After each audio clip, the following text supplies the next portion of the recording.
శుభాభివందనాలు. గత కాలమంతా యేసే మనల్ని కాచి కాపాడినందుకు ఆయనకే కృతజ్ఞతాస్తుతులు చెల్లిస్తూ ఈ ప్రార్థన కూడికను మనం ఆరంభించుకుందాం. మన మధ్యన సుజాత సిస్టర్ ఓపెనింగ్ ప్రేయర్ చేస్తారు. Praise lord sister. Praise lord sister. Praise lord brothers and sisters అందరికీ ప్రభువును స్తుతించుకుంటూ ఆరాధించుకుంటూ ఈ ఆన్లైన్ సర్వీస్ లో ప్రార్థన పూర్వకంగా ఇక కార్యక్రమం ప్రారంభించుకుందాము. మహాగణుడవు, సర్వోన్నతుడవు, సర్వశక్తిమంతుడవు, సార్వభౌముడమైన యేసయ్య, పరిశుద్ధుడవు పరిశుద్ధుడవు పరిశుద్ధుడవు నాయన, నీ యొక్క మహిమలో ప్రభా మమ్మల్ని జ్ఞాపకం చేసుకున్నట్టుకు ప్రభా తండ్రి, ఏ పాటి వారం తండ్రి మమ్మల్ని జ్ఞాపకం చేసుకున్నావు, మమ్మల్ని నడిపిస్తున్నావు, మమ్మల్ని ప్రభాని దర్శిస్తున్నావు దేవా. నీకు వాక్యం ద్వారా మమ్మల్ని హెచ్చరిస్తూ మమ్మల్ని బలపరుస్తూ ముందుకు సాగుటకు ప్రభా సహాయం చేస్తున్నావు. నీకు వందనాలు చెల్లిస్తున్నాం. నా విమోచకుడవు సజీవుడమైన దేవా నీకు వందనాలు యేసయ్య. ప్రభాన తండ్రి మృతులలో నుండి ప్రభాన తండ్రి నువ్వు లేచిన దేవుడవు నాయన, మరణను గెలిచిన వాడవు, మృత్యుంజయుడవో నీకు వందనాలు. నీకే స్తుతులు స్తోత్రం చెల్లిస్తున్నాం ప్రభా. ద్వితీయుడమైన యేసయ్య, ఈ సాయంత్రకాల సమయం ముందు ప్రభాన తండ్రి ప్రతి ఒక్క బిడ్డను ఆయతపరచండి, నడిపించండి ప్రభా, సిద్ధపరచండి యేసయ్య. నీకు వాక్యం ద్వారా మాతో మాట్లాడండి నా ప్రభా, మమ్మల్ని హెచ్చరించండి నా తండ్రి. మా యొక్క విశ్వాస పునాదులను బలపరచండి నాయన. తొట్టిలో కొండునట్టు ప్రభమ్మ మా పాదములను నిలవబెట్టమని ప్రార్థిస్తున్నాం. నా విమోచకుడు మాలోని అయోగ్యతలు బలహీనతలు అన్నిటిని కొట్టివేసి ప్రభానిక కృపలు జ్ఞాపకం చేసుకోనండి ప్రభా. అనుదినం నూతన వాత్సల్యంతో మమ్మల్ని ప్రేమిస్తున్నా మా ప్రేమామయ్య నీకే వందనాలు చెల్లిస్తున్నాం నా తండ్రి. ఈ సాయంత్రకాల సమయమందు ప్రభా ఈ రీతిగా మేము కూడుకొనుట ప్రభా మీకు ఇష్టమై ఉన్నది నాయన. మమ్మల్ని అందరినీ నడిపించిన వాడవు నీవే తండ్రి. ఈ యొక్క ఆన్లైన్ టెక్నాలజీలో ప్రభా మమ్మల్ని వాడుకుంటున్నందుకు ప్రభా మీకు వందనాలు చెల్లిస్తున్నాం. ఏసిన తండ్రి మరి వాక్యం చెప్పిన బిడ్డని మీ యొక్క శిలువ చాటును మరుగుపరుచుకునండి. మీ యొక్క వాక్యం ద్వారా ప్రభాన తండ్రి మీ యొక్క పరలోకపు మర్మములను ప్రభ మేము ధ్యానించుటకు కృప చూపించండి. రానయ్యున్న బిడ్డలను ప్రభా నడిపించండి. రాలేకపోతున్న బిడ్డలను జ్ఞాపకం చేసుకొని వారి అవసతులు, వారి అక్కర్లు, వారి కొదువులు తీర్చి ప్రభాన తండ్రి వారిని కూడా ప్రభ వాక్యంకు సిద్ధపరచండి ప్రభ. మరి ఎందు నిమిత్తమై వారు రాలేకపోతున్నారో ప్రభ వారిని మీరు దర్శించండి ప్రభ. వారిని తండ్రి వారిని ప్రభ సిద్ధపరచండి, స్థిరపరచండి ప్రభ. వాక్యంలో లోతులోకి ఇంకా నడిపించండి. ప్రతి ఆటంకంను కొట్టివేయండి, ప్రతి విధమైన అనారోగ్యంను కొట్టివేయండి ప్రభ. కంప్లీట్ హెల్త్ రిస్టోర్ జరగాలి అందరికీ ప్రభ. ఎలాంటి ఆపదలు జరగకుండా ప్రతి అంధకారం మంత్ర చీకటి శక్తులు దురాత్మ సమూహాలు యేసు నామములో కాలిపోను గాక. హల్లెలూయా. ప్రతి బిడ్డను ప్రభా నీకు గాయపడిన హస్తంలోకి అప్పజెప్పుకుంటున్నాం. మీకు పాద సన్నిధిలో ప్రభరతని గోజాడుటకు మాకు ఇచ్చిన సమయం కొరకు వందనాలు. ఈ దినమంతయు కూడా ప్రభరతని నీకు దీవెనలతో ప్రభ మమ్మల్ని నడిపించినందుకు నీకు వందనాలు చెల్లిస్తున్నాం. ఇంత మటుకు మా జీవితంలో మీరు చేసిన ప్రతి మేలు కొరకై నీకు వందనాలు వందనాలు వందనాలు ప్రభా. ఇక ముందు కూడా నా తండ్రి మమ్మల్ని నడిపించి వాడవు, పోషించి వాడవు, విమోచించి వాడవు, రక్షించి వాడవు నీవే నాయన. ఇక గొప్ప కార్యములను జ్ఞాపకం చేస్తూ తలపోసుకుంటూ మంచి సాక్ష్య బిడ్డల వలె జీవించే కృప మాకు దయచేయమని సమస్త ఘనత మహిమ ప్రభావములు మీకు నామంకి చెల్లిస్తూ యేసయ్య శక్తి కలిగిన నామంలో అడిగి ప్రార్థించి వేడుకుంటున్నాం తండ్రి. Amen. Thank you sister. Praise the lord. Thank you sister. Praise the lord. పాట పాడుకొని యేసు నామముకి మనం పరుగుతాము. ఆరాధన నాయకుడ నీవే, ఆరాధన యోగ్యుడ నీవే, ఆరాధన నాయకుడ నీవే, ఆరాధన యోగ్యుడ నీవే. ఆయువు ఉన్నంత వరకు నిన్నే ఆరాధింతు, ఊపిరి ఉన్నంత వరకు నిన్నే ఆరాధింతు, ఆరాధన నాయకుడ నీవే, ఆరాధన యోగ్యుడ నీవే. 10,000లలో నా ప్రియుడా పరిశుద్ధుడ నీవే, 10,000లలో నా ప్రియుడా పరిశుద్ధుడవు నీవే. నా ప్రియుడా నా స్నేహితుడా ఎల్లప్పుడూ స్తుతించేదా, నా ప్రియుడా నా స్నేహితుడా ఎల్లప్పుడూ స్తుతించేదా. ఆరాధన నాయకుడ నీవే, ఆరాధన యోగ్యుడ నీవే, ఆరాధన నాయకుడ నీవే, ఆరాధన యోగ్యుడ నీవే. ఆయువు ఉన్నంత వరకు నిన్నే ఆరాధితున్, ఊపిరి ఉన్నంత వరకు నిన్నే ఆరాధితున్. ఆరాధన నాయకుడ నీవే, ఆరాధన యోగ్యుడ నీవే. శాశ్వత రాజ్యము నీవా, తిరిగిరనయున్నావు.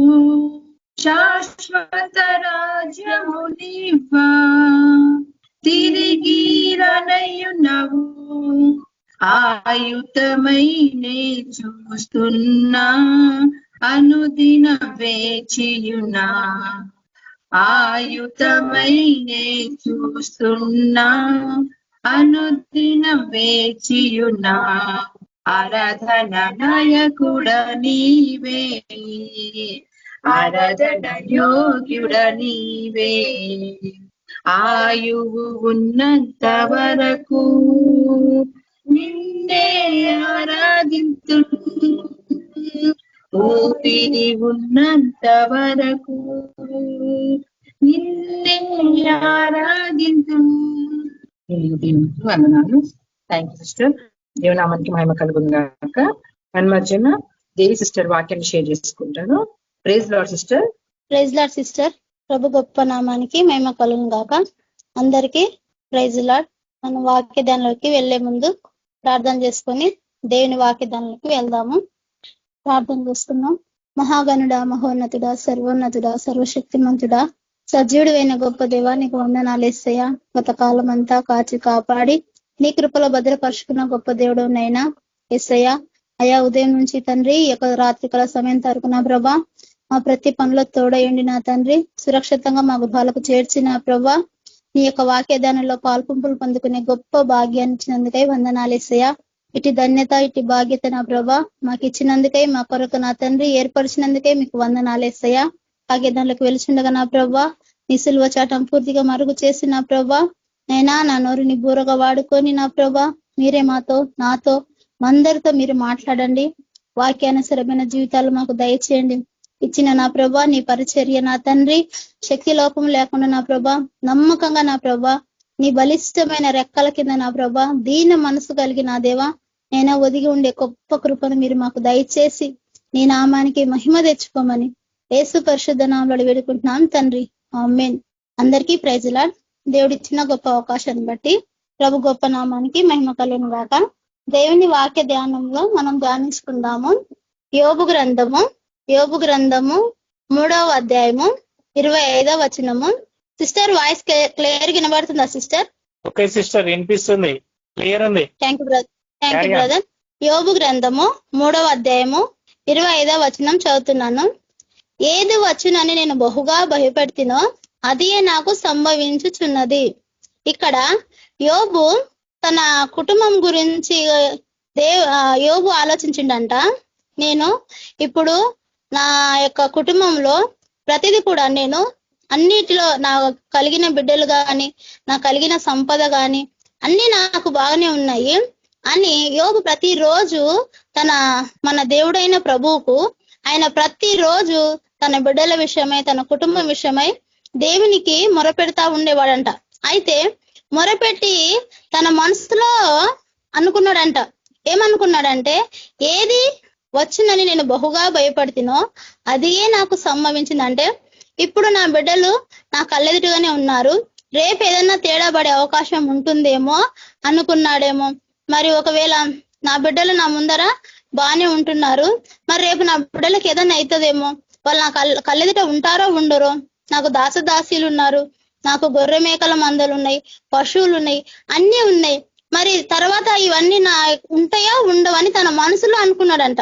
ఇక్కడ లేఖనమే సాక్ష్యం ఇస్తుంది, తన మనసులో అనుకున్నాడు.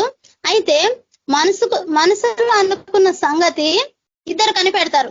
మనము ఎప్పుడైతే మనసులో అనుకుంటామో ఇద్దరు కనిపెడతారనమాట. నువ్వు మన దేవుడు మన చూపు, నడక, పడక, చేష్ట, క్రియ, మన ప్రవర్తన అంతా కూడా మన దేవుడు గమనిస్తానే ఉంటాడు.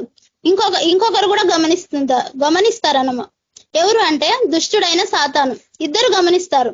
అయితే ఇద్దరు గమనించినప్పుడు అక్కడ మనసులో అనుకున్నాడు, అంతవరకు బాగానే ఉంది.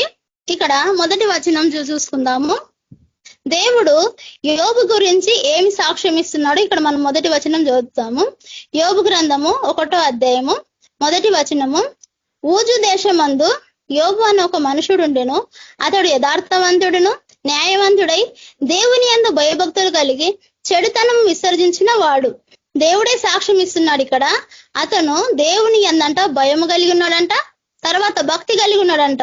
ఆయన అతనికి 7 కుమారులను 3 కుమార్తెలను కలిగిరి.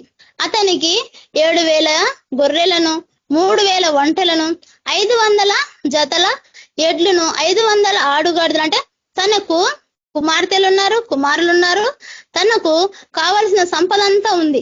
ఇవన్నీ ఉన్నా కూడా భయము కలిగి ఉన్నాడంట, దేవుని యందు భక్తి కలిగి ఉన్నాడంట. ఎప్పుడైతే ఒక వ్యక్తిలో భయం ఉంటుందో ఆ వ్యక్తి ఖచ్చితంగా భక్తి కలిగి ఉంటాడు. ఇప్పుడు క్రైస్తవ జీవితంలో కావచ్చు, ఒకవేళ లోకానుసారంగా అన్యజనులు కూడా కావచ్చు, భయం ఉంటే భక్తి ఉంటది. అయితే ఆ అన్యజనుల గురించి మనకు కాదు, కానీ మన దేవుని విషయంలో మనం మాట్లాడుకుందాము. ఈయనంట కొంతమంది ఏం చేస్తారంటే అన్ని కలిగి ఉన్నాయి అనుకో, అన్ని కలిగినప్పుడు నాకు భక్తి ఉండదన్నమాట. సరే ఉంది కదా నాకు అన్నట్లుగా ఉంటారు. ఇప్పుడు ధనవంతుడి గురించి కూడా ఉంటది కదా, నా ప్రాణమా తినుము తాగుము సంతోషించుము, నీకు ఏది కావాలంటే అది నా ప్రాణానికి సరిపడా సమృద్ధిగా నేను సిద్ధపరిచుంచాను, నువ్వు తిను త్రాగు సుఖించని తన ప్రాణానికి తను చెప్పుకున్నప్పుడు దేవుడు ఆ రాత్రి తనతో మాట్లాడినట్లుగా లేఖనం మనకు సాక్ష్యం ఇస్తుంది.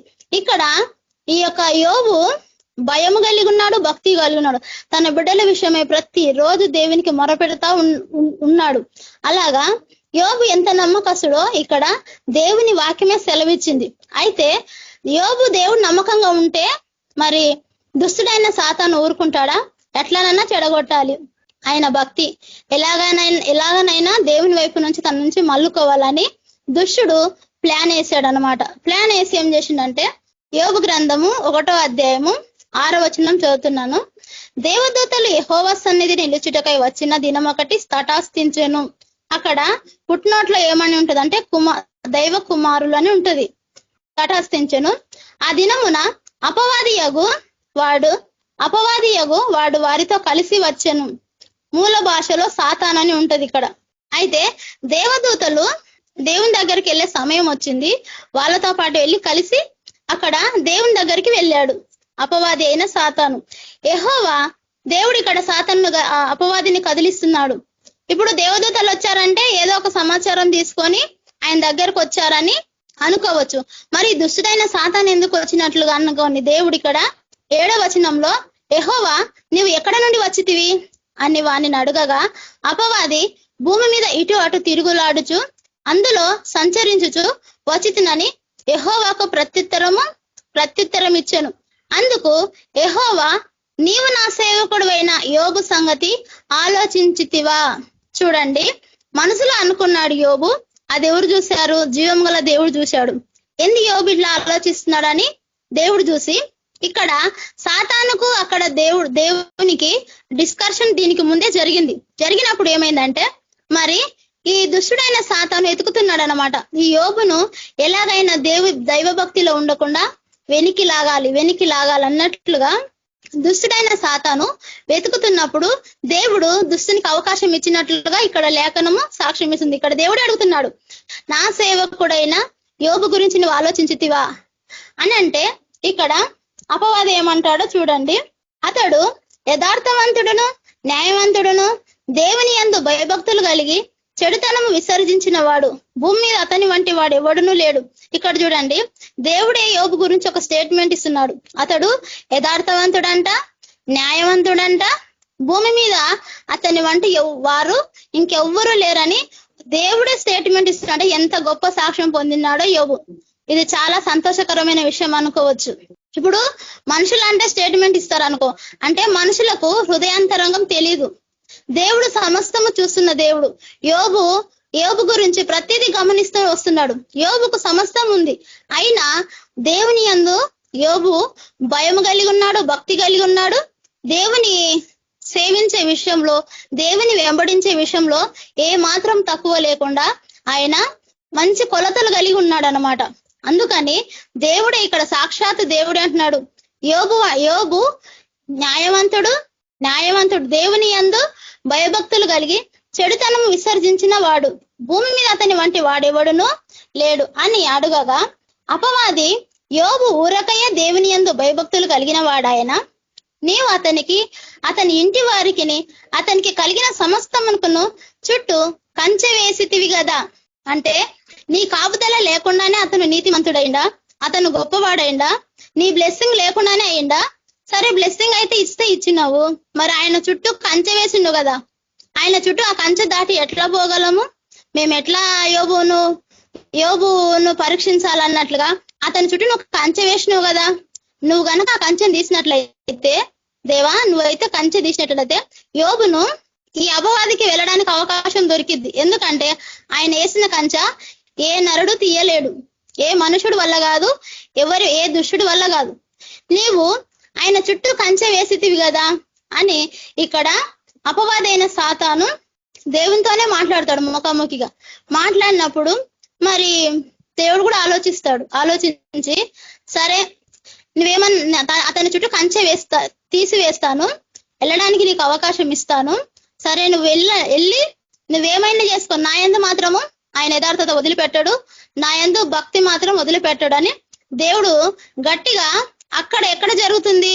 దేవదూతల సమక్షంలో దేవుడు సాతానుతో సంభాషణ జరిగినప్పుడు యోబుకు అక్కడ సంభాషణ ఆ సంభాషణ యోబుకి ఏమాత్రం తెలియదు.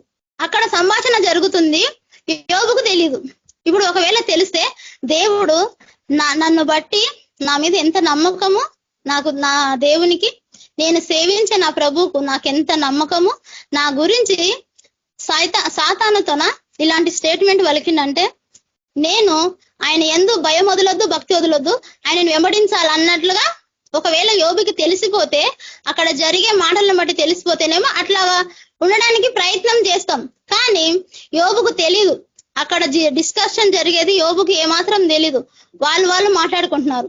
మాట్లాడినప్పుడు అవకాశం ఇచ్చిండు సాతానుకు.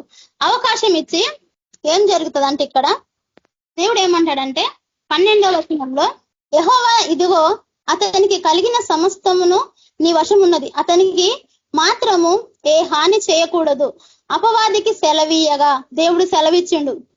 ఇక్కడ అపవాదైన సాతాను ఏమంటాడంటే, నువ్వు కంచె తీస్తేనే నేను వెళ్ళగలుగుతాను, నేను యోబును పరీక్షిస్తాను, అతనికి ఏమి తక్కువ చేయకుండా సమస్తము నువ్వు దీవించినవు, శరీరకంగా కుటుంబ పరంగా ప్రతి విషయంలో నువ్వు దీవించావు కాబట్టి అతను భక్తి వదలకుండా నీ యందు నమ్మకంగా ఉన్నాడు. అవి గనుక లేకపోతే ఎమ్మటే నేను దూషిస్తాడు, ఆయన భక్తి ఒక భక్తి లాగా ఉండదు, భక్తి వదిలిపెడతాడు అని ఇక్కడ సాతాను దేవునితో మాట్లాడినప్పుడు లేదు, దేవుడు ఏమంటున్నాడంటే, ప్రభు ఏమంటున్నాడంటే, యెహోవా 12వ వచనం చదువుతున్నాను, యెహోవా ఇదిగో అతని కలిగిన సమస్తమును నీ వశం ఉన్నది, అతని మాత్రం ఏ హాని చేయకూడదని అపవాదికి సెలవీయగా వాడు యెహోవా సన్నిధి నుండి బయలు వెళ్ళెను. ఒక దినమున యోబు కుమార్తెలు తమ ఇంటిలో భోజనం చేయుచు ద్రాక్షరసమును పానమును చేయుచుండగా ఒక దూత అతని యొద్దకు వచ్చి ఎద్దులు నాగలి దున్నుచు గాడిదలు వాటి సమీపమున మేయుచుండగా షేబాయిలను వాటి మీద పడి వాటిని పట్టుకొని పోయిరి. అయితే ఎప్పుడైతే దేవుడు సెలవిచ్చినప్పుడు ఇంకా ఒకటొకటి యోబు కుటుంబంలో అనర్థాలు జరుగుతున్నాయి. తన కలిగినవి గొర్రె మేకల మందలు గాని గాడిదలు గాని తనకు కలిగిన అన్ని కూడా ఒక్కొక్కటి కోల్పోవడం ఇక్కడ మనం దేవుని వాక్యంలో చూసినప్పుడు అక్కడ దేవుడు సాతాను ముందు, అపవాదైన సాతాను ముందు ఒక స్టేట్మెంట్ ఇచ్చిండు. యోబు నా యందు భయం కలిగిన వాడు, భక్తి కలిగిన వాడు, అతను చెడుతనం విసర్జించి నా యందు భయభక్తులు కలిగి ఉన్నాడు అతను అని దేవుడు ఇచ్చిన స్టేట్మెంట్ చూడు. సాతాను ఎట్లాగా పరీక్షిస్తున్నాడు. ఆయనకున్న సమస్తం కూడా ఒకటొకటి కోల్పోయేటట్టు ఇంకా దుష్టుడు ఇంకా తన పని తన్ని మొదలు పెట్టినప్పుడు ఇంకా పనులు వస్తున్నారు యోబు దగ్గరికి. అయ్యా పలానా ఇట్లా పొలంలో ఇట్లా జరిగింది, మన ఎద్దులు దున్నుతూ ఏమైందో గాని ఇట్లా జరిగిందయ్యా అని అంటే ఏమన్నాడు, యోబు సైలెంట్ గా ఉంటాడు, మాట్లాడకుండా సైలెంట్ గా ఉంటాడు. ఉన్నప్పుడు అట్లాగా తనకు కలిగిన గొర్రెలు గాని తన కలిగిన సమస్తము ఒకటొకటి పోతాయి. అట్లాగా అయిన తర్వాత తన పిల్లలు, తనకిచ్చిన 10 మంది పిల్లలు కూడా వాళ్ళందరూ కలిసి 18వ వచనంలో చూడండి, అతడు మాట్లాడుచుండగా వేరొకడు వచ్చి నీ కుమార్తెలను తమ అన్న ఇంట భోజనము చేయొచ్చు ద్రాక్షరసము పానము చేయుచుండగా గొప్ప సుడిగాలి అరణ్యము మార్గముగా వచ్చి ఆ ఇంటి 4 మూలలుగా కొట్టగా అది యవనుల మీద పడినందున వారు చనిపోయిరి. చూడండి ఎంత బాధాకరమైన విషయము. ఇప్పుడు కుటుంబంలో ఉన్న గొర్రెలంటే ఇంకా మనం సంపాదించిన ఏదేదో పోతేనేమో పోతే పోయిందన్నట్లు కొంచెం మనసు నిగ్గరించగలుగుతాం. కానీ తన కడుపున పుట్టిన 10 మంది కూడా అక్కడ 7 కుమారులు 3 కుమార్తెలు ఒక్కసారిగా చనిపోతే ఎంత బాధ ఉంటుందో చూడండి. ఒక్కసారిగా ఒక రోజుగా కాకుండా అందరూ ఒకేసారి. దుష్టుడు దాని ప్లాన్ ఎట్లా జరిగిస్తున్నాడో చూడండి. సాతాను ఎట్లా ఎదురు చూస్తున్నాడంటే, ఇప్పుడు చూస్తా నేను యోబు తన గొర్రెల మందలు, గాడిదలు, ఎద్దులు అన్ని కోల్పోయినా దేవుని దూషించలేదు కదా. సరే, తన సంతానం, తన కడుపున పుట్టిన సంతానాన్ని పోయింది కదా. ఇప్పుడు యోబు నోట వచ్చేది దేవుని దూషిస్తాడు, దేవుని తిరస్కరిస్తాడని 1000 కళ్ళతో ఎదురు చూస్తుందన్నమాట. ఎదురు చూసినప్పుడు కానీ యోబు ఒక్క మాట అన్నట్లుగా అక్కడ బైబిల్ గ్రంథంలో రాయబడలేదు. తన భక్తిని మాత్రం వదిలిపెట్టకుండా తన దేవుని చిత్తానుసారమైన మనసు గలవాడి, తన భయభక్తులు కలిగి దేవుని విడిచిపెట్టకుండా నమ్మకంగా కొనసాగుతున్నాడు. దుష్టుడు చూడండి ఎంత ప్లాన్ వేస్తున్నాడు. 20వ వచనంలో అప్పుడు యోబు లేచి తన పైవస్త్రము చింపుకొని తల వెంట్రుకలు గొరిగించుకొని నేల మీద సాష్టాంగపడి నమస్కారము చేసి ఇట్లా నేను నా తల్లి గర్భంలో దిగంబరినై దిగంబరినై అక్కడికి తిరిగి వెళ్ళేదను. చూడండి ఎంత నమ్మకంగా పలుకుతున్నాడు ఈ మాట. ఈ భూమి మీద ఇప్పుడున్న రోజులు ఎవరైనా పలకగలుగుతారా? ఇప్పుడున్న రోజుల్లో ఇప్పుడు మన ఒక క్రైస్తవ జీవితంలో ఉన్నవారు, ఆ అంతస్తులో ఉన్నవారే ఆ మాట పలకగలుగుతారు. యోబు నేను నా తల్లి గర్భంలో నుంచి దిగంబరిగా నేను వచ్చాను, అక్కడ మళ్ళా దిగంబరిగానే వెళ్ళేదను. యెహోవా ఇచ్చెను, యెహోవా తీసుకుపోయెను, యెహోవా నామమునకు స్తుతి కలుగును గాక. దేవుని నామాన్ని స్తుతిస్తున్నాడు. అక్కడ అపవాది అయిన సాతాను ఎదట దేవుడు ఛాలెంజ్ కట్టిండు. అక్కడ వాళ్ళ దగ్గర జరిగించిన డిస్కషన్ లో యోబు యాసిడీస్ గా అలాగనే జరుగుతుంది భూమి మీద. అపవాదితో ఛాలెంజ్ చేసిండు, నువ్వు వెళ్ళి కంచె తీసివేస్తాను, అయితే తన ప్రాణాన్ని మాత్రం నువ్వు ముట్టొద్దు, నువ్వేమన్నా చేసుకోగాని యోబు నా యందు భయము భక్తి వదిలిపెట్టాడు, నన్ను విడిచిపెట్టాడని అక్కడ ఏదైతే స్టేట్మెంట్ పలికిండో యోబు అక్షరాలుగా భూమి మీద అలాగనే జరుగుతుంది. అక్కడ యాసిడీస్ గా అలాగనే జరుగుతుంది. ఎందుకంటే దేవునికి మన మీద అధికారం ఉంది. ఎందుకంటే ఆయన స్వరక్తం ఇచ్చి సంపాదించుకున్న సంఘము ఆయనకు మన మీద అధికారం ఉంది. ఇప్పుడు మన కడుపున పుట్టిన బిడ్డల మీద మనకి ఎంత అధికారం, ఎంత స్వాతంత్రంగా మనము కొట్టగలుగుతాము, తిట్టగలుగుతాము. వాళ్ళు చెప్పిన మాట వినకపోతే కొడతాము. ఎవరు ఏమనరు. ఎందుకంటే వాళ్ళు మనలో నుంచి వచ్చిన సంతానం కాబట్టి ఎవరు ఏమనరు. అదే పక్కన వాళ్ళు కొట్టారనుకో ఎమ్మటి అంటారు, ఎందుకు ఆ పిల్లోని కొడుతున్నావు, ఎందుకు ఆ బాబుని కొడుతున్నావు, ఎందుకు అమ్మాయిని కొడుతున్నావు అని పక్కన వాళ్ళు అంటారు.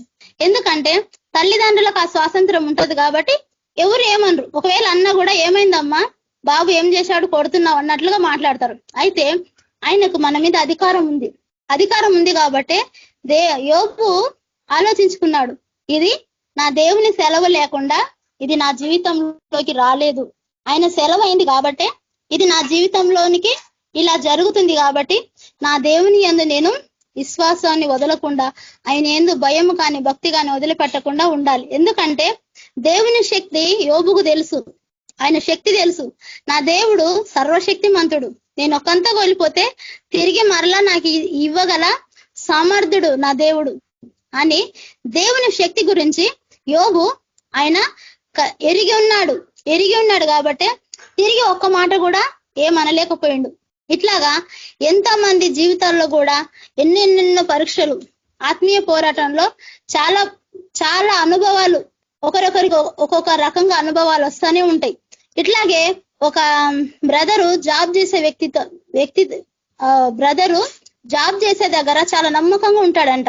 ఉన్నప్పుడు ఆయన చేసే ప్రతి పనిలో కూడా నమ్మకంగా ఉండి ఆయన నెల సాలరీ రాగానే ఏం చేశాడంట బ్రదరు, నెల సాలరీ రాగానే ఫస్ట్ తన ఇంట్లో కావాల్సిన అన్ని సరుకులన్నీ ఒక ఆటోకి వేసుకొని వస్తాడంట. వచ్చి ఏం చేశాడంట, నా దేవుని బాగా స్తుతించాలా, నా దేవుని మహిమపరచాలని అని ఒక్కొక్కటి ఒక బియ్యం ప్యాకెట్ పట్టుకొని ఆ నూనె డబ్బా పట్టుకొని, దేవా నాకు ఈ రైస్ ప్యాకెట్ ఇచ్చినందుకే నీకు వందనాలు ప్రభా, నాకు ఇవన్నీ సరుకులు ఇచ్చినందుకే నీకు వందనాలు ప్రభా అని దేవుని స్తుతించుకుంటా తీసుకొస్తాడంట, లోపల పెడతాడంట. అయితే ఈ యొక్క యోబు భార్య లాగానే తన భార్య కూడా ఏంటండి మీరు మరీ చాదష్టంగా చేస్తారు, ఎందుకు అట్లా ఒక్కొక్కటి పట్టుకొచ్చి ఇట్లా స్తోత్రం అని ఎందుకు చెప్తారు, దేవుని స్తుతి అని ఎందుకు స్తుతిస్తారు, ఆ చూసిన వాళ్ళు పక్కన వాళ్ళు ఏమనుకుంటారని తన ఆ బ్రదర్ వాళ్ళ భార్య ఇట్లా అనేదంట. పిచ్చిదాన నీకేం తెలుసు, నాకు దేవుడు ఈ జాబు లేకపోతే మన మనగడ ఎక్కడ సాగిద్ది, దేవుని కృప ఉంటేనే మనము ఈ భూమి మీద మన మనగడ జరిగిద్ది అని ఆయన అట్లాగనే ఆమె మాటలు పట్టించుకోకుండా సరుకులు తీసుకొచ్చి ఇంట్లో పెట్టుకుంటా దేవుని స్తుతించుకుంటూ ఉన్నాడంట. అయితే ఉప్పు ఉంటది కదా అండి, ఆ ఉప్పు కూడా పట్టుకొని దేవుని స్తుతించుకుంటా లోపలికి తీసుకొచ్చి పెడుతుంటే భార్య చిరాకు పడిందంట. ఏందండి మీరు మరీ చాలా చాదష్టంగా ప్రవర్తిస్తారు, ఉప్పు 5 రూపాయలు పడేస్తే వచ్చే ఉప్పు కూడా మీరు స్తోత్రం అని అంటారు, దేవుని స్తుతిస్తారు, దేవునికి మహిమ కలుగును గాక అంటారు అని అన్నదంట. అనేసరికి ఇంకా ఆమె మాటలు పట్టించుకోకుండా ఆ సరుకులు తీసుకొచ్చి దేవుని స్తుతించి ఆ ఆటో ఆయనకు డబ్బులు ఇచ్చి పంపించాడంట. అయితే ఇక్కడ ఏం జరిగిందంటే వీళ్ళిద్దరి జీవితంలో కొన్ని రోజుల తర్వాత బ్రదర్ కి జాబు పోయింది. జాబు పోయినప్పుడు ఇంకా కుటుంబంలో ఇంట్లో జీవనోపాధమైన పని లేకపోతే కుటుంబంలో చాలా కష్టంగా ఉంటది కదా. ఉన్నప్పుడు ఏం జరిగిందంటే అక్కడక్కడ కొన్ని ఇచ్చే వాళ్ళ దగ్గర అప్పులు తేవడం, కుటుంబాన్ని పోషించడం అట్లా జరిగిందండి. కొన్ని రోజులు ఆ బ్రదర్ మనకడ సాగించాడు. తర్వాత అప్పులు ఇచ్చిన వాళ్ళు మళ్ళీ రిటర్న్ అడుగుతారు కదా, అడిగినప్పుడు ఏం జరిగిందంటే మళ్ళీ ఇచ్చే పరిస్థితులు లేదు కాబట్టి అప్పులు ఇవ్వడం కూడా ఆగిపోయింది. పిల్లలేమో ఇంట్లో ఆకలితో అల్లాడిపోతున్నారు, మమ్మీ నాకు ఆకలి అవుతుంది, మమ్మీ నాకు అన్నం పెట్టు, మమ్మీ నాకు ఇది కావాలి అది కావాలని తల్లిని అడుగుతారు కదా ఫస్ట్. అంటే ఏం చేయాలా ఇట్లాంటి పరిస్థితి అంటే బ్రదర్ ఏమో ఇంట్లోకి వెళ్ళి ఆయన ఏ తప్పు చేయలేదు, అన్యాయంగా ఆయన మీద ఒక నిందబడి ఆ జాబ్ పోయింది, ఆయన ఏ తప్పు చేయలేదు. అంటే ఈమె అన్న మాట అక్కడ పరీక్ష ఎవరికి వచ్చింది, తన భర్తకు వచ్చింది. వచ్చినప్పుడు బ్రదర్ ఇంట్లోకి వెళ్ళిండు, తలుపులు వేసుకుంటాడు, ప్రతి రోజు ఇంకా ప్రార్థనలోనే గడుపుతున్నాడు, ప్రభా సహాయం చేయి ప్రభా, మరి జాబ్ అయితే పోయింది, ఇంకో జాబ్ అన్న దయచే ప్రభా, మరి నేను ఏ తప్పు చేయలేదుగా ప్రభా, నువ్వు చూస్తున్నావు కదా దేవా అని దేవునికి ప్రార్థన చేసుకుంటూ ఉంటున్నాడు. ఉంటే ఒక రోజు పిల్లలు ఆకలితో అల్లాడిపోతున్నారు. ఏంటి మమ్మీ నాకు అన్నం పెట్టవా, ఆకలి అవుతుందని వాళ్ళ అమ్మని అడిగినప్పుడు పక్కింట్లో ఎదురింట్లో ఒక ఆమె ఏం చేసింది అంట, గంజి బయట పారబోసేటప్పుడు చూసిందంట. ఈమె చూసి చిన్న నువ్వు వెళ్ళి అక్కడికి వెళ్ళి మా మమ్మీకి గంజి కావాలంట, ఆ గంజి కింద పోయకుండా మన గిన్నెలో పోపించుకొని రాని తన కుమారుని పంపించిందంట.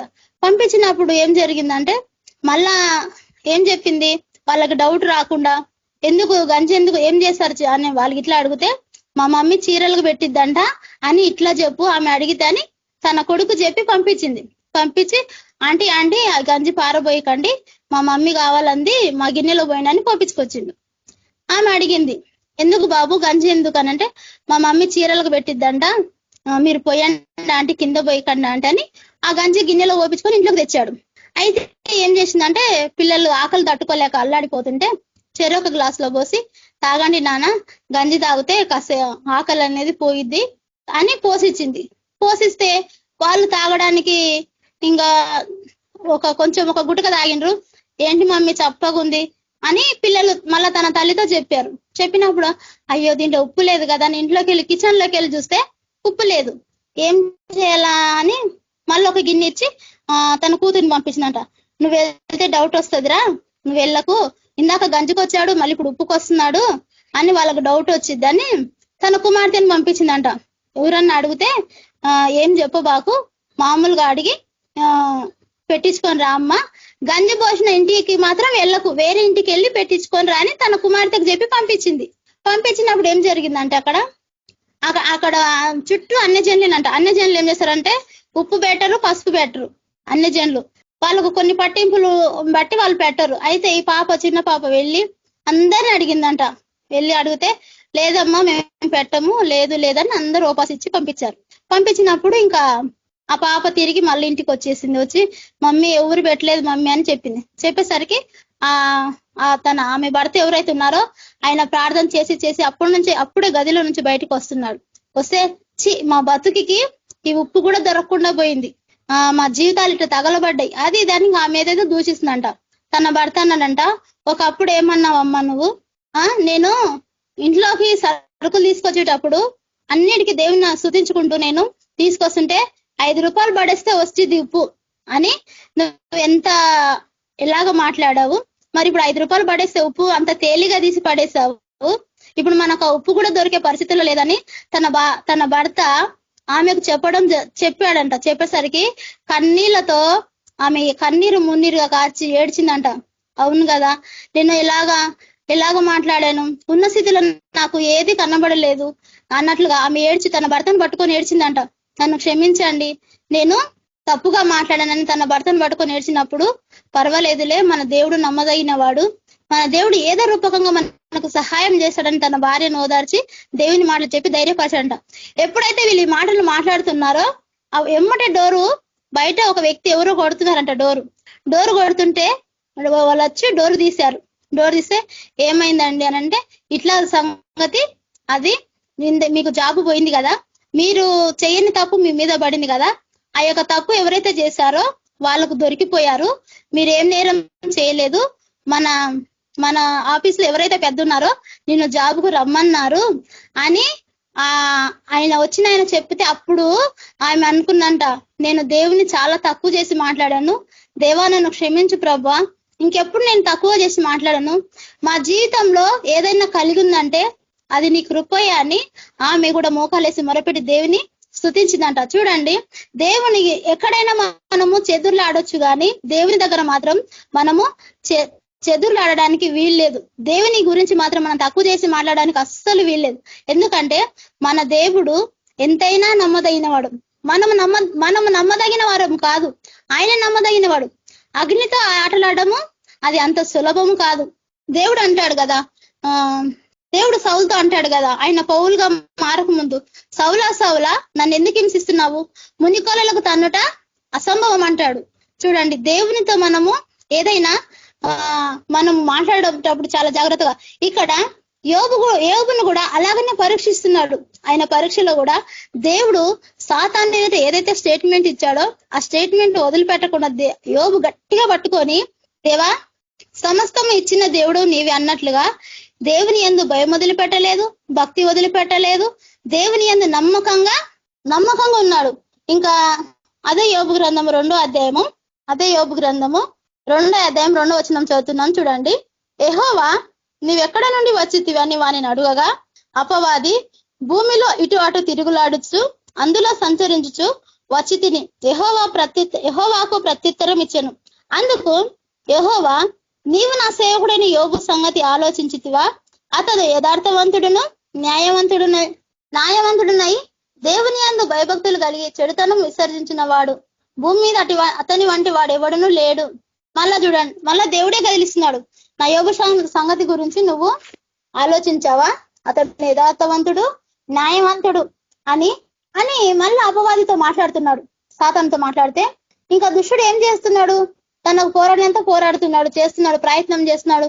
ఇప్పుడైనా దేవుని దూషిస్తాడేమో, ఇప్పుడైనా దేవుని వద్దనుకుంటాడేమో, దేవుడు నాకు ఇంత అన్యాయం జరిగించాడు, నా జీవితంలో ఇంత అనర్థం జరిగించిందని అంటాడేమో అని ఎన్నో ప్రయత్నాలు చేసింది, కానీ తన ప్రయత్నము అక్కడ సాగలేకపోయింది. అయితే 4వ వచనం చూడండి, 2వ అధ్యాయం 4వ వచనం.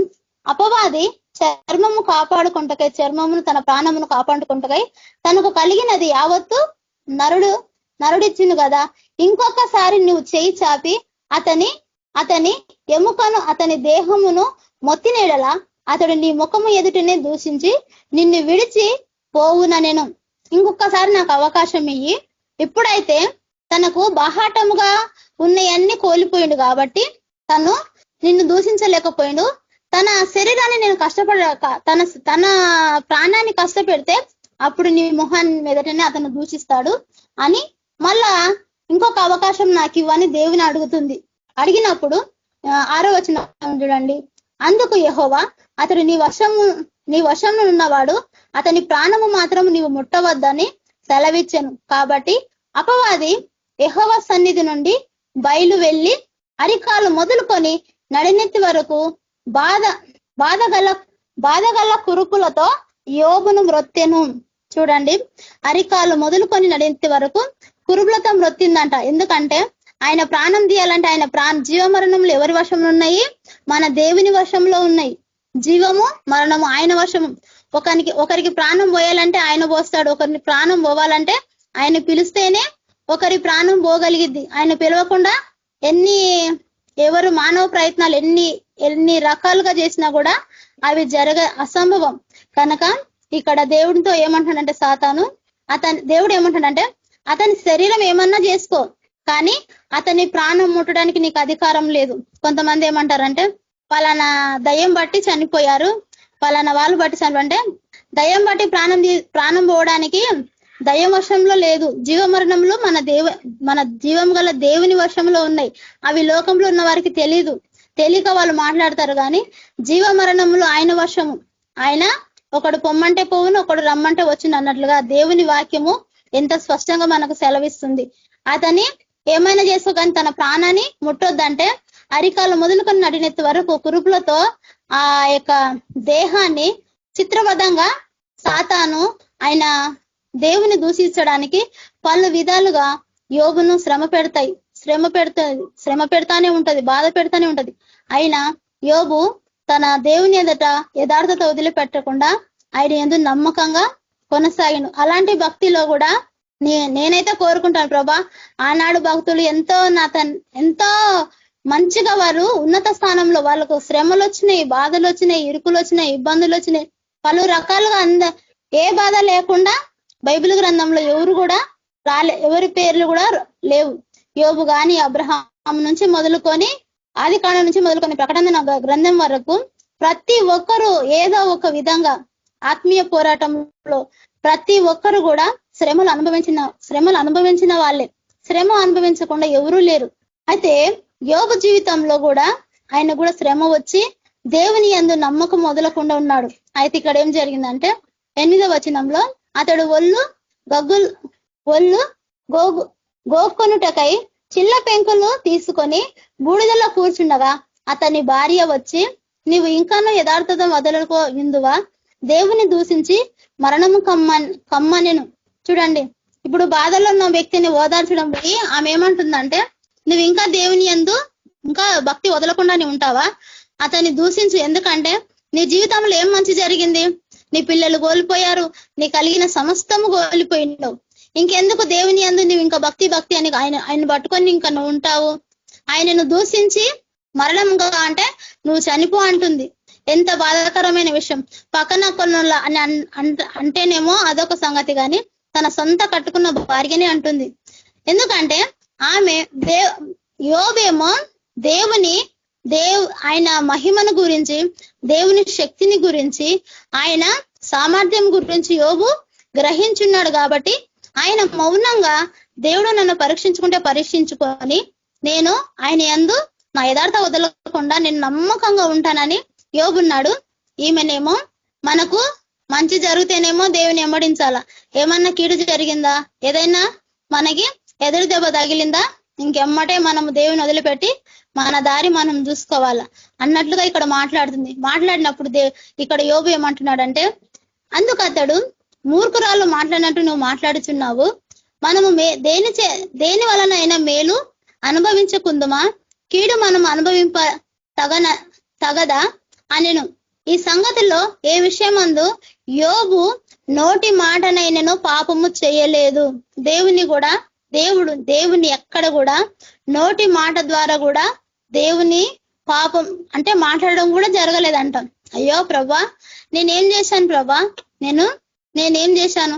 ప్రతిరోజు లేచి నేను వేకువజాము లేచి నీకు మొరపెట్టలేదా? నీ అందు భయం కలిగి లేనా? నేను భక్తి కలిగి లేనా? నేను ఎక్కడ నేను పొరపాటు పడ్డాను ప్రభా అన్ని కూడా అనలేదంట. ఇక్కడ స్పష్టంగా ఉంది దేవుని మాట.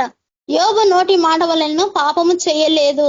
ఆయన నోటి మాట ద్వారా కూడా పాపం చేయకుండా దేవుని యందు ఆయన ఏదైతే దేవుడు యోబు గురించి స్టేట్మెంట్ ఇచ్చాడో, నా యోబు ఆయన నా యందు భయం కలిగిన వాడు, భక్తి కలిగిన వాడు, యథార్థత కలిగిన వాడు, న్యాయవంతుడు అని దేవుడు ఏదైతే స్టేట్మెంట్ ఇచ్చాడో యాజ్ ఇట్ ఈజ్ గా అలాగనే ఈయన నడుచుకున్నాడు. అయితే పరీక్షించి పరీక్షించి పరీక్షించి పరీక్షించి సాతానికే విరక్తి కలిగి వెళ్ళిపోయిన తర్వాత యోబు మౌనంగా ఉన్నాడు. మౌనంగా ఉండి ఒకంతా కోల్పోయాడు, తిరిగి రెండంతల ఫలాన్ని యోబు పొందిండు. ఇప్పుడు జీవ మరణములు ఆయన వశంలో ఉన్నాయి కదా, మరి సాతాను తీసేయగలిగిండు కానీ మరలా ఇవ్వగలిగిండా? తీసేయడం ఒకటే తెలుసు సాతానుకు, ఇవ్వడం మన దేవునికి తెలుసు. ఎందుకంటే ఆయన మనల్ని సృష్టించిన సృష్టికర్త. ఆ సాతాను అనుకుంటాడు నేను దేవునితో నేను చెలగాట మాడగలను, అంటే అగ్నితో చెలగాటలాడట అది అసంభవం. ఇప్పుడు నేరాలు మోపడానికి, ప్రతి రోజు మన మీద నేరాలు మోపడానికి దుష్టుడు అపవాదైన సాతాను అక్కడికి మన దేవుని దగ్గరికి వెళ్తది. పలాని వ్యక్తి ఇట్లా, పలానా వ్యక్తి అట్లా, పలానా వ్యక్తి ఇట్లా, అతనేం మంచివాడు, ఆమె ఏం మంచిది అని మన గురించి నేరారోపణ చేయడానికి దేవుని దగ్గరికి వెళ్తాడు. కానీ అబద్ధాలు తీసుకెళ్ళాడు సాతాను. ఎందుకంటే అబద్ధాలు యేసు ప్రభు దగ్గరికి తీసుకెళ్తే అక్కడ చెల్లవు. అబద్ధాలు తీసుకెళ్ళాలనుకో సాతాను మొహం పగిలిద్ది. అబద్ధాలు తీసుకెళ్ళాడు ఎందుకంటే ఆయన హృదయాంతరంగములు ఎరిగిన దేవుడు గనక అబద్ధాలు తీసుకెళ్ళాడు, నిజాలే తీసుకెళ్తాడు. నిజాలు తీసుకెళ్లి పలానా వ్యక్తి ఇట్లా, పలానా వ్యక్తి అని మన ఎదుట మన మీద నేరారోపణ మోపడానికి అపవాది వెళ్తుంటాడు. వెళ్ళినప్పుడు మన కొరకు ఆదరణకర్త తండ్రిని వేడుకుంటానే ఉంటాడంట. మన ఒకరి ప్రార్థనే కాదు, మన కొరకు ఇంకొక ఆదరణకర్త మన విషయమే ఆయన మొరపెడుతున్నాడు. మనం మొరపెడుతున్నాము, మన పక్షాన మన దేవుడు కూడా మొరపెడుతున్నాడు కాబట్టి మన మనగడ ఈ భూమి మీద సాగలుగుతుంది. యోబు చూడండి ఎంత ఆయన భక్తి జీవితంలో కూడా ఎక్కడ కూడా తేడబడ్డట్లుగా కనబడడు. చాలా నీతిగా, న్యాయంగా, యథార్థంగా తన నోటి మాట ద్వారా కూడా దూషించకుండా దేవుని యందు భయం కలిగి, భక్తి కలిగి, సత్ప్రవర్తన కలిగి, సద్భక్తి కలిగి ఉంటాడు. నేను నా హృదయంలో అయితే నేను కోరుకుంటాను ప్రభా, మేము కూడా అలాంటి భక్తి జీవితం కలిగి ఉండాలా ప్రభా. ఇప్పుడు అన్ని అనుకూలంగా ఉన్నప్పుడే కాదు నిన్ను స్తుతించడము, నిన్ను వెంబడించడం, ప్రతికూల పరిస్థితులను కూడా మేము నిన్ను స్తుతించే వారిగా మాకు ఆ జ్ఞానోదయం మీరే దయచేయండి ప్రభా. నా సొంత జ్ఞానం అయితే పనికి రాదు. మన సొంత జ్ఞానము ఏదో ఒక విధంగా మనము పడిపోవడానికి దారి తీస్తుంది, కానీ ఆయన జ్ఞానము మనల్ని ఎక్కడ కూడా పడిపోవడానికి అవకాశం లేకుండా ఆయన మనల్ని అనుదినం అనుక్షణము మనల్ని కాపాడుతూనే ఉంటాడు గనుక. అయితే యోబు అనుకున్నాడంట, మన మూల వాక్యం నేను చదివాను కదా ఇందాక, యోబు గ్రంథము 3వ అధ్యాయము 25వ వచనం, ఏది వచ్చినని నేను బహుగా భయపడుతునో అదియే నాకు సంభవించింది. మనసులో అనుకున్నాడు, ఇది అక్షరాలుగా నెరవేరింది. ఇక్కడ తర్వాత 3వ వచనంలో 25వ వచనంలో అది బయలుపరచబడింది. మొదటిగా బయలుపరచబడలేదు. ఇవన్నీ జరిగినాయి, ఆయన మనసులో అనుకున్నాడు, అట్లా ఒక పక్కన ఉంది. ఇవన్నీ జరిగిన మనసులో అనుకున్నది ఎవరు చూశారు? దేవుడు చూసిండు. దేవుడు చూసినప్పుడు ఆయన జీవితంలో ఒక్కొక్కటి అనర్థాలు జరిగిన తర్వాత 3వ వచనంకి వచ్చేసరికి 25వ వచనం, 3వ అధ్యాయము 25వ వచనంలో అది బాహాటంగా వెల్లడి జరిగింది.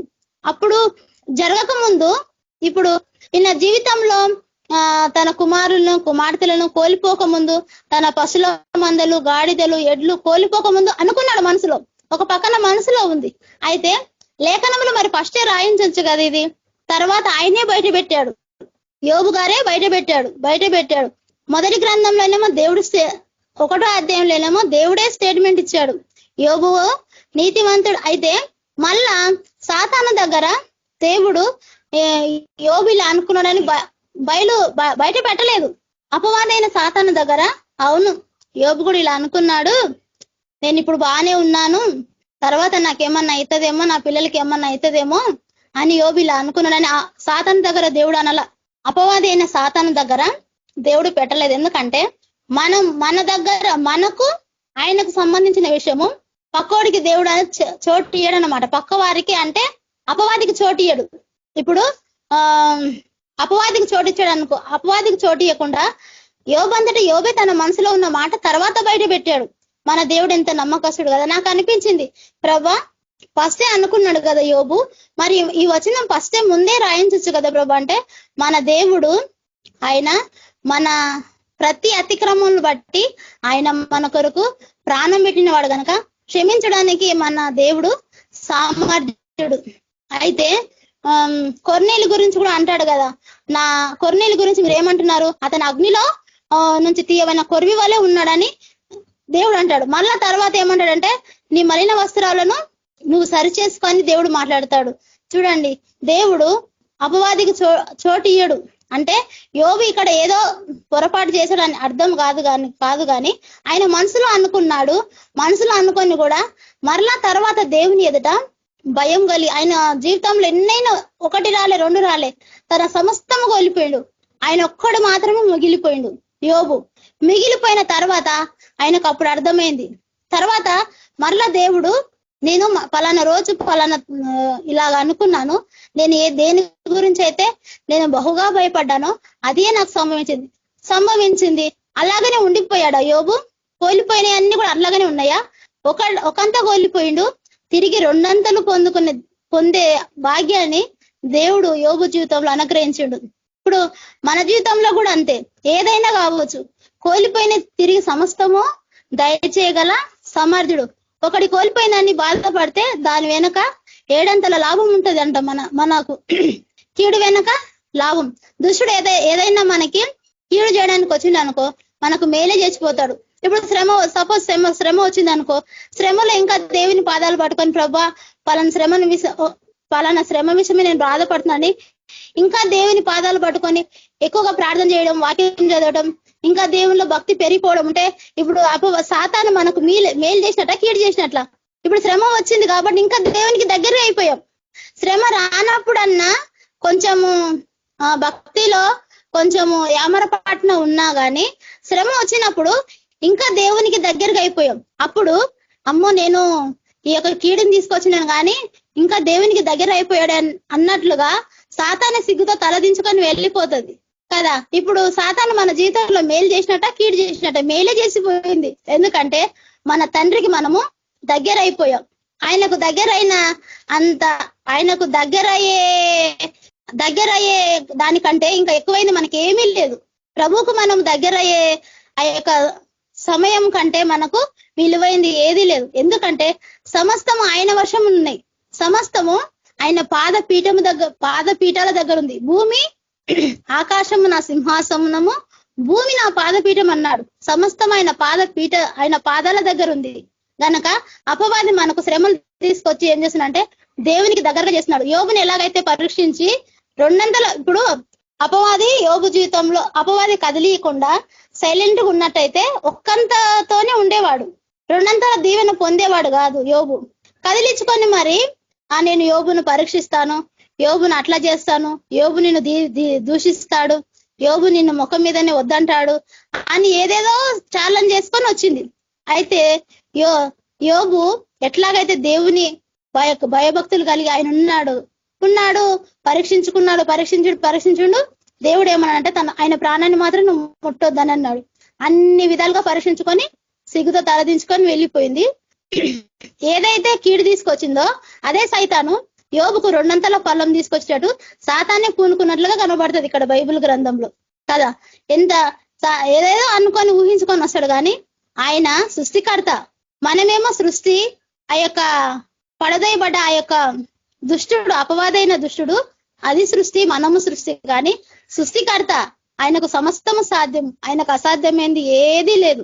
గనక దేవుడు ఆయన ఏదైతే మనకు ముందుగానే ఏదైతే మనకి ఇవ్వాలనుకున్నాడో ఆయన హృదయంలో ఒక భద్రంగా ఉంటాడనమాట. మనము ఆయనకు అందుబాటులోకి వెళ్ళినప్పుడు దేవుడు మనకు ఏదైతే ఇస్తే మనకు దీవెనకరమో, ఏ సమయంలో ఇస్తే మనకు మేలుకరమో ఆయన అప్పుడే మనకు దయచేస్తాడు. దయచేసినప్పుడు మనకు అది ఆశీర్వాదకరంగా ఉంటది, దీవెనకరంగా ఉంటది. కాబట్టి యోబు ఎట్లాగైతే దేవుని వదలకుండా ఆయన పాదాలు పట్టుకొని పిల్లలు కోల్పోయిన తన సమస్తము కోల్పోయిన దేవుని పాదాలు పట్టుకొని ఎలాగున్నాడో అలాగ మనం కూడా అట్టి ఆత్మీయంగా మనం కూడా దేవుళ్ళు ఎదగాలని ప్రార్థన చేసుకుందాము. దేవానికి వందనాలు ప్రభా. ఈ యొక్క ప్రభా లేఖన భాగంలో నా ప్రభా యోబు గురించి నా ప్రభా అనేకమైన సంగతులు నా తండ్రి మాతో మీరు మాట్లాడినందుకే మీకు వందనాలేసయ్యా. యోబు నా ప్రభా తన సమస్తము కోల్పోయిన నా ప్రభా నిన్ను కోల్పోలేదు నైనా, నిన్ను విడిచిపెట్టలేదు నా ప్రభా. నీ పాదాలు హత్తుకొని జీవించాడు తండ్రి. అలాంటి ఆత్మీయ జీవితాన్ని, అలాంటి తండ్రి ప్రార్థన జీవితాన్ని నా ప్రభా, అలాంటి తండ్రి అంతస్తులో మేము కూడా ఉండాలనైనా, అలాంటి తండ్రి ఎత్తుకు మేము ఎదగాల నా ప్రభా. నీకు వందనాలేసయ్యా ప్రభా, నీకు వందనాలు తండ్రి. దేవుని విషయమే మేము మేలే అనుభవిస్తామా, కీడు అనుభవింప తగని వారం కాదా అని యోబు ఎలాగైతే మాట్లాడిన ప్రభా, మేలైనా కీడైనా ప్రభా, శ్రమైన హింసైనా బాధైనా కరువైన ఖడ్గమైన నా ప్రభా ప్రతిదీ తాలుకొని నా ప్రభా నీ కొరకు నమ్మకంగా జీవించాల నా తండ్రి. నా దేవా అలాంటి ఆత్మీయ జీవితాన్ని మాకు దయచేయి నా ప్రభా. ఎక్కడ కూడా నా ప్రభా మా ఆత్మీయ అంతస్తు కోల్పోకుండా నా ప్రభా, దుస్తునికి అవకాశం ఇవ్వకుండా నా తండ్రి నీ పాదాలు పట్టుకుని దేవా అన్న దినము నా ప్రభా దుష్టుడు నా ప్రభా ఎన్ని పన్నాగాలేస్తున్నాడు తండ్రి. దుష్ట శక్తులు, దురాత్మ శక్తులు, అంధకార శక్తులు నా ప్రభా యేసు నామములో నిర్వీర్యపరచబడాల నా తండ్రి. ఈ భూమి అంతటా మీ కార్యాలు జరగబడాల నా తండ్రి. నీకు వందనాలేసయ్యా. దుస్తుని ప్లాన్స్ నా ప్రభా యేసు నామములో క్యాన్సల్ కావాలి నా ప్రభా. నీ యొక్క తండ్రి ఈ భూమి అంతటా నీ కార్యాలు జరగాల, నీ నామానికి మహిమ రావాలన్న తండ్రి. నీకే వందనాలు చెల్లించుకుంటున్నాను తండ్రి. అయ్యా ఈ వాక్యము నా తండ్రి నా హృదయంలో నీరు కట్టి ఫలింప దయచేయండి. వాక్యానుసరమైన జీవితాలు మాకు దయచేయి. ఈ ఆన్లైన్ ప్రేయర్కు నా ప్రభా ఎంతమంది అటెండ్ ఉన్నారో తండ్రి, బ్రదర్స్ సిస్టర్స్ దీవించి ఆశ్రయించండి. వారి చుట్టూని అగ్ని కంచె దయచేయండి. వారి జాబుల్లో తండ్రి చేసే ప్రతి పనిలో మీరు తోడుగా ఉండండి తండ్రి. ప్రతి అవసరాలు అక్కడి నామలో తీర్చండి నా ప్రభా. మేమందరం కలిసి నా ప్రభా ఈ కేవీపీఎం పరిచర్య నా ప్రభా అంచెలంచెలుగా నా ప్రభా ముందుకు కొనసాగటకు సహాయం దయచేయి నా ప్రభా. నా తండ్రి నీకు వందనాలు. మేమందరం కలిసి నా ప్రభా ప్రార్థన పరిచర్యగాను వాక్యం నైనా ఇతరులకు చెప్పేవారిగాను నా ప్రభా. ఓ ప్రభా నీ పనులు నా తండ్రి మేమందరం విమగ్నం అయిపోయినా ప్రభా ఒకరిని ఒకరు పురికొల్పుకొని తండ్రి నీ పరిచర్లో కొనసాగే కృపను గొప్ప బాధ్యతను మాకు దయచేయమని దేవానికే వందనాలు చెల్లించుకుంటూ సమస్త మహిమ ఘనత ప్రభా మీరు మాత్రమే పొందుకోమని యేసు పరిశుద్ధ నామములో వేడుకుంటున్నాను పరమ తండ్రి. ఆమేన్. Thank you sister. అందరికీ ప్రైజ్ లార్డ్. మన మధ్యన చంద్రశేఖర్ ఆశీర్వాదం ఇచ్చి ముగిస్తారు. ప్రైజ్ లార్డ్ అన్న ఆన్లైన్ అక్కడ ఉన్నారో లేదో స్వరాజ్ బ్రదర్ మీరు ఆశీర్వాదం ఇచ్చి ముగించండి. మన ప్రభు అయిన యేసుక్రీస్తు కృప, శాంతి, సమాధానం ఇక్కడ కూడా వచ్చిన ప్రతి ఒక్క బిడ్డకు, ముఖ్యంగా కేవీపీఎంలో ఉన్న ప్రతి ఒక్క ఫ్యామిలీకి ఇప్పుడు ఎల్లప్పుడూ సదాకాలం తోడైండను గాక. ఆమేన్. ఆమేన్ sister. Thank you. Praise lord అందరికీ. ప్రైజ్ లార్డ్ అందరికీ praise lord. Praise the lord brothers and sisters అందరికీ ప్రైజ్ ద లార్డ్.